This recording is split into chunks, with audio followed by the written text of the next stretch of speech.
tuan-tuan sekalian. Kemudian apa jadi? Itu cara faham Quran, tuan-tuan. Ini antara yang diajarkan oleh ulama tafsir.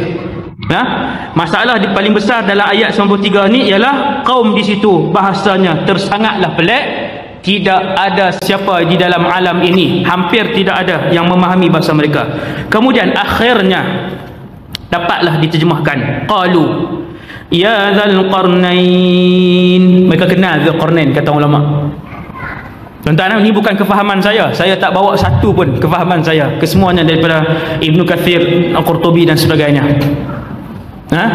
Jadi apabila penduduk ni panggil ya Dzul Qarnain, mereka kenal pemerintah mereka yang ada di kawasan tu.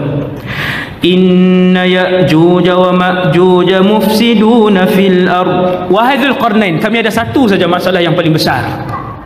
Rumah kami okey, pertanian kami tak ada masalah, kehidupan sosial kami okey, perparitan boleh okey, kehidupan seharian tak ada masalah, dan ada pun yang beriman di situ.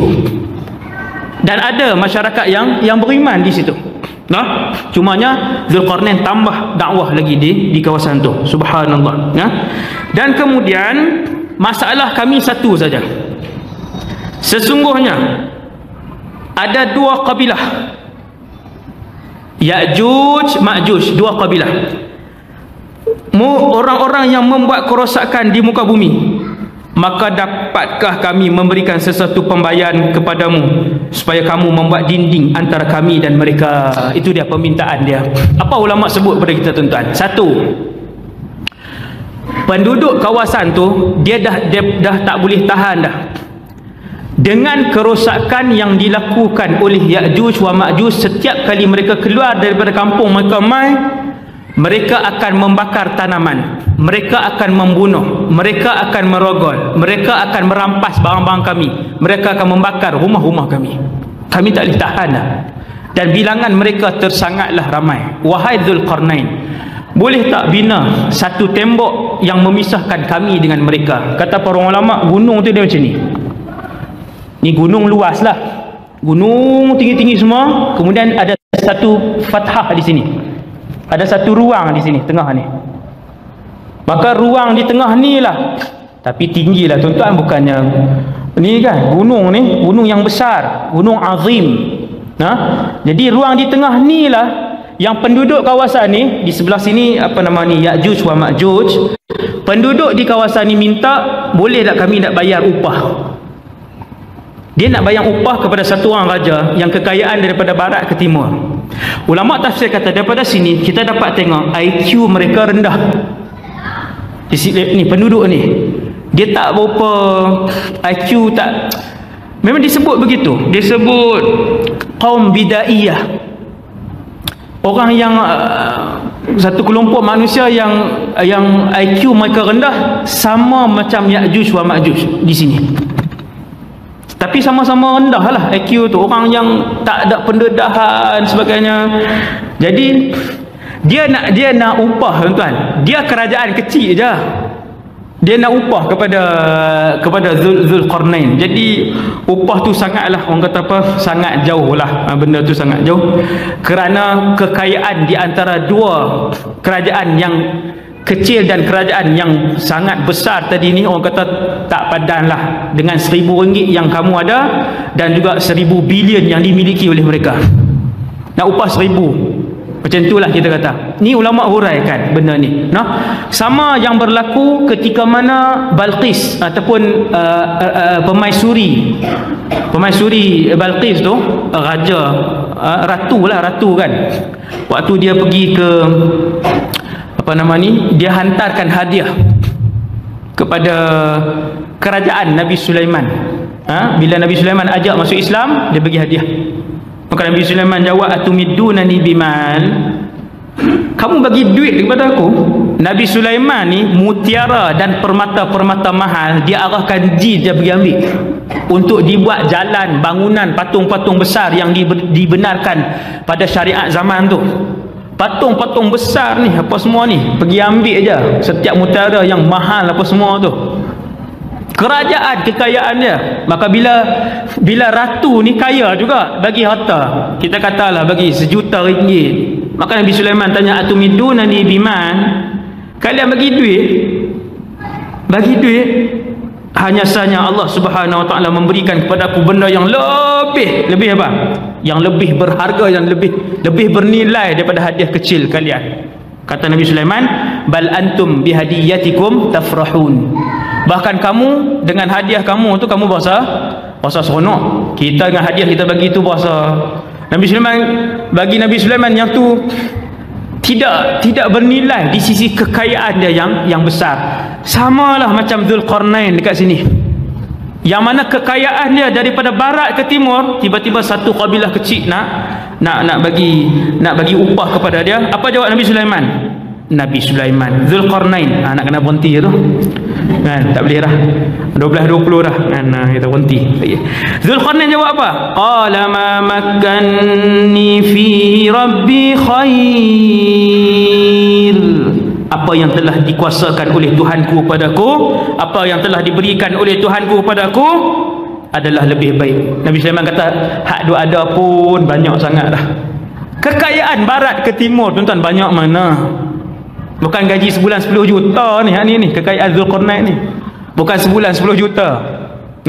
Kekayaan yang dua lelaki yang memerintah barat ke timur. Kemudian kata kata Zulkarnain, fa'inuni biquwwatin aj'al bainakum wa bainahum radma. Nabi Zulkarnain kata apa? Aku tak perlu, insya-Allah duit kalian, simpan duit tu. Yang aku nak ialah bagi kekuatan orang ramai dan alat. Bagi kekuatan tenaga kerja dan alat, dua. Untuk aku buat dinding di antara kamu dan mereka. Tengok ayat 95 bahasa Arab. Zulkarnain menggunakan perkataan radma. Adapun penduduk kawasan tu guna perkataan sadda. Radma jauh lebih kukuh, lebih tebal, lebih utuh, lebih kuat. Benteng itu. Dua-dua benteng. Sadda pun benteng, radma pun benteng juga. Cumanya radma ini jauh lebih kukuh, tuan-tuan. Jauh lebih kukuh. Kemudian apa yang dia minta? Apa yang Zulkarnain minta? Tengok ayat 96. Atuni zubaral hadid. Kata Zulkarnain, kumpulkan potongan-potongan besi. Di sini kita fikir, tuan-tuan. Di sini kita mula merenung. Kepingan besi ni nak ambil mana kepingan besi, tuan-tuan? Kepingan besi ni bukan untuk membina menara Perancis. Kan menara Perancis daripada besi kan? Tetapi kepingan besi ini untuk dilakukan dan dibina satu tembok yang disusun kepingan-kepingan besi itu sehinggalah dia sampai sama tinggi dengan gunung tu. Allahu Akbar. Tuan-tuan nak ambil mana besi? Tengok teknologi zaman tu. Teknologi zaman tu nak ambil daripada mana jumlah ketulan-ketulan besi sebanyak itu. Dan kalaupun ada jumlah kepingan besi sebanyak itu, dengan alat apakah ia disusun untuk menjadi tinggi sampailah ke paras kedua buah gunung itu? Ni kita fikir panjang ni. Kita katalah ada besi, perlu korek. Guna cangkul nak korek 10 juta orang diperlukan. Ni nak penuhkan dua bukit, ni bukit panjang, gunung memanjang, di hujung ni gunung ni bercantum. Maka ada kawasan kosong di sini. Kawasan kosong ini keseluruhannya perlu dipenuhkan dengan berapa bilion tan besi. Ambil masa berapa lama, tuan? Di sini ulama kata, cuba lihat teknologi pembinaan pada zaman dulu. Sebab tu yang Firaun tadi, tuan-tuan, Firaun tadi. Kita sampai zaman hari ini, kerajaan moden kita, teknologi moden kita sampai hari ini, bangunan paling tinggi, menara paling tinggi, tak lebih 1 kilometer. Firaun senang-senang aja dia buat. Dia arahkan Haman, ya Haman ibni li sarhan. Arah macam tu aja, tak payah kata kerja ke apa ke. Ya Haman ibni li sarhan. Betapa banyak duit dia. Di zaman hari ini kalau nak buat projek besar macam tu, kena tengok hutang berapa banyak dah.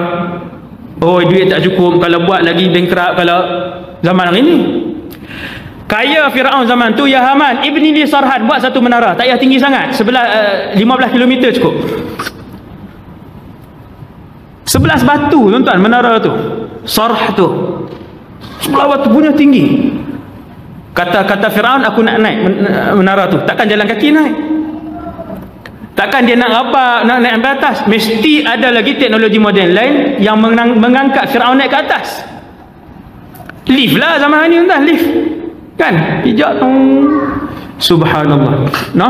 Jadi itulah antara kemajuan teknologi pembinaan yang ada pada zaman Zulkarnain. Dahsyat tuan. Atuni zubaral hadid. Ayat tu simple, tetapi siapa yang berfikir lebih mendalam, Zulkarnain kata, bawa ketulan besi, himpun dan tindankan ketulan-ketulan besi tu di atas gunung ni macam ni. Himpun ni penuh kan ni? Penuh. Akhirnya penuh, dah penuh. Subhanallah. Tak tahu berapa banyak tentera diperlukan, berapa banyak besi diperlukan, apakah jentera yang digunakan ketika itu. Satu untuk keluarkan besi daripada bawah, yang kedua untuk angkut dan timbun ni. Dia kalau bukit tu rendah tuan-tuan, kalau bukit tu rendah, Ya'juj Ma'juj main naik macam tu je lah, 2 jam sampai lah belah sana. Nampak tuan-tuan? Kalaulah bukit itu rendah, 2 jam je Ya'juj Ma'juj naik sampai belah no. Dia naik atas dia babai. Dia kata rendah je, dia kata rendah je, sekejap je. Tetapi disebabkan bukit ini tinggi dan curam belah sini, lalu dibina, kemudian penuh. Atuni zubaral hadid hatta idza sawa bainas sadafaini qala anfukhu. Apa jadi? Hingga apabila besi itu telah sama rata dengan kedua puncak gunung tu. Tuan-tuan. Ni puncak ni. Ni puncak ni. Tindan besi, tindan ketulan besi sampai penuh. Subhanallah. Berapa bilion tan besi. Berapa bilion tan besi. Ajaib lah, ajaib. Dan benda tu ambil masa hanya beberapa ketika saja.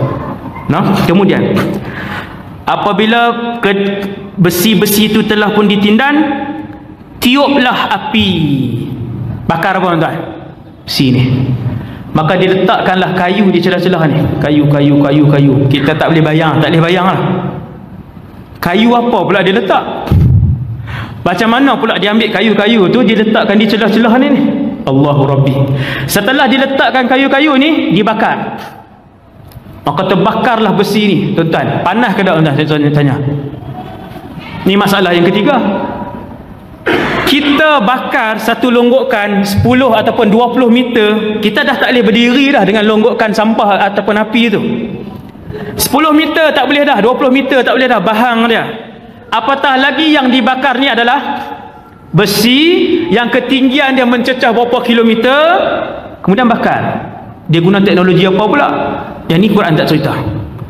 Quran nak bagi kita fikir, yang ditindan itu besi, ketulan besi, kemudian dibakar. Nanti dalam syurga kan, masuk syurga esok jumpa Zulkarnain, insya-Allah tanya. Tuan-tuan, dalam syurga kita ziarah di antara satu sama lain, insya-Allah. Allahu akbar. Kuliah tak ada dah, semayang tak ada dah, puasa tak ada dah. Hari-hari berjalan, hari-hari makan, hari-hari shopping. Kan yang tu yang kita nak di dunia.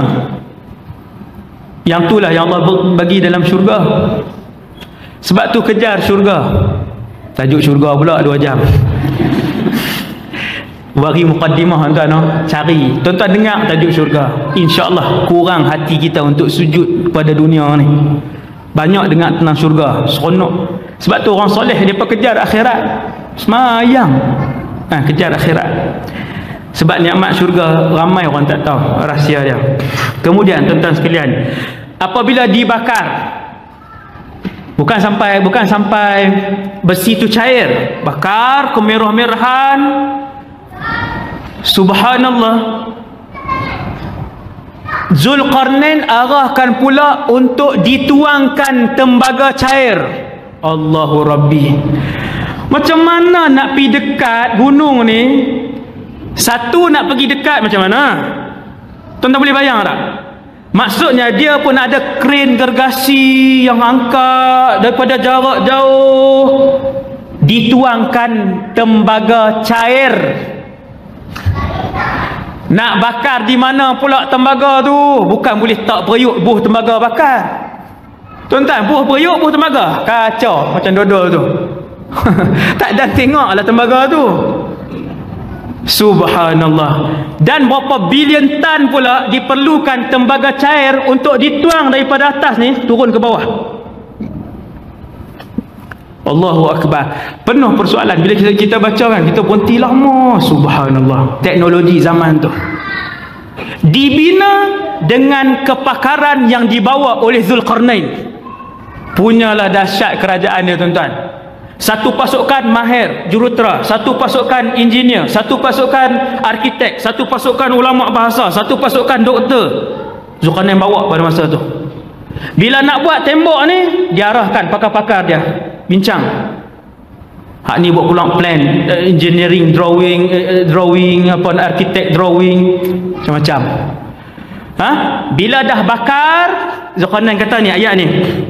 Hatta idza ja'alahu naran qala atuni ufrigh alaihi qitra. Nampak ayat ni 96 ni. Tiuplah api tu. Siapa yang baca sendiri, dia kata Zulkarnain pun tiup beramai-ramai. Baca tafsir di rumah dia kat anak-anak. Sebab tu jangan mesti berguru. Bila tak berguru, dia akan buat keluar fatwa songsang. Bila tak berguru, dia akan buat keluar fatwa orang ramai dengar. Mana satu betul ni? Fatwa pelik dah ni. Bila tak berguru, dia akan mula mengeluarkan fatwa yang mengelirukan orang ramai. Kan hari ni ada dalam masyarakat, bila dia buat keluar fatwa aja, orang jadi lagi pening.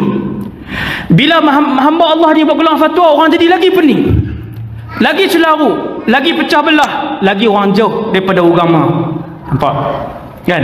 Jadi sebab tu bila baca mesti berguru. Mesti berguru.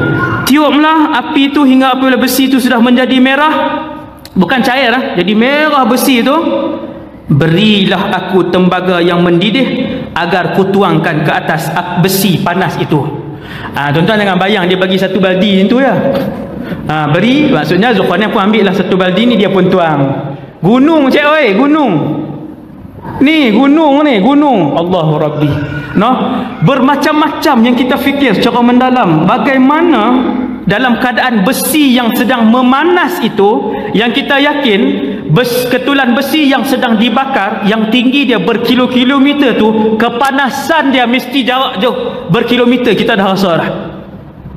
Maksudnya ada alat daripada jauh angkat tembaga ni, kemudian dituangkan. Berapa banyak pula tembaga yang perlu dicari, ambil masa berapa lama dan sebagainya. Wallahu alam. Subhanallah.